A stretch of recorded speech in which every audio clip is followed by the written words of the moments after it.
Assalamualaikum, waalaikumsalam. Saudaraku dimanapun berada yang menunggu Satrio Benyingit selama ini, yang menunggu kerajaan Satrio Benyingit yang akan datang.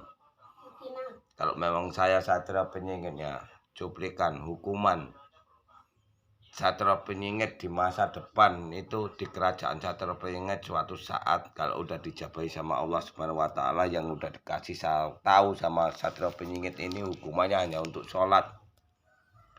Siapapun yang buat masalah dihukum, hukumannya sholat dan zikir. Zikirnya bismillah, Allah Maha Pengasih. Jadi kalian akan dihukum di Pulau Kosong atau di tengah lautan nanti.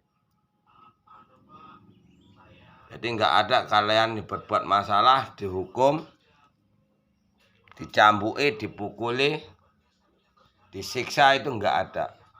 Didenda nggak ada. Berarti hukum itu hukumannya Allah. Itu seperti itu hukuman Allah itu. Jadi keluar dari penjara nggak tambah kebal, jadi orang ngerti, jadi orang yang benar-benar mau sujud syukur sama Allah Subhanahu wa taala. Artinya kita itu udah dikuasai sama iblis atau dajjal.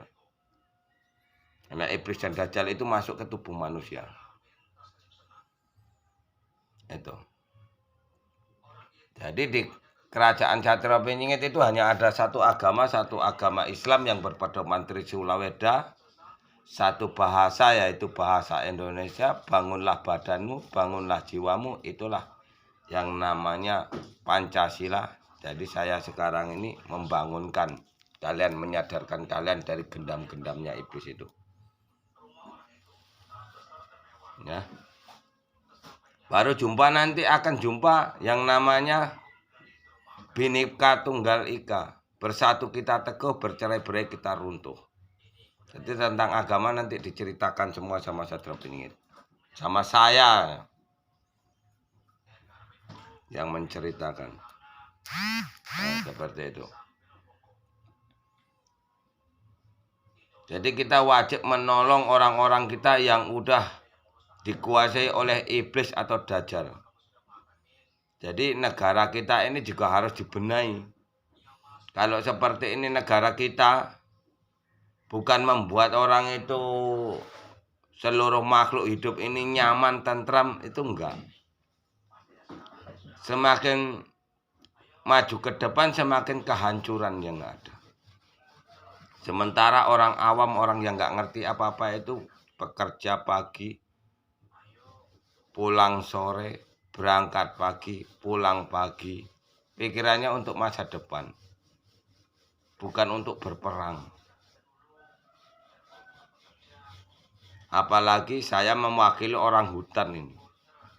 Kalau orang hutan itu nggak mikirkan, saya mau sholat, saya mau zikir, saya mau ini, saya mau itu, enggak. Dia orang itu hanya berpikir nyawanya selamat, sehat, jasmani maupun rohaninya. Jadi dia kerjanya hanya berburu. Ini pun juga kali kita rusak. Rumah beliau kita rusak. Orang itu harus ngikutin kita. Sementara ngikutin negara-negaranya nggak bisa menolong orang itu.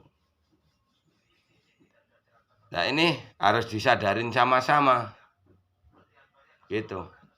Kita orang yang sempurna itu harus menyadarin akan kelebihan kita dan kekurangan kita. Memang benar-benar kalian itu membutuhkan Satrio Benyingit untuk menghancurkan iblis, bukan memuja-muja iblis, terutama orang Jawa. Ini harus dipelajari, ya. Assalamualaikum warahmatullahi wabarakatuh. Sampai ketemu di video berikutnya.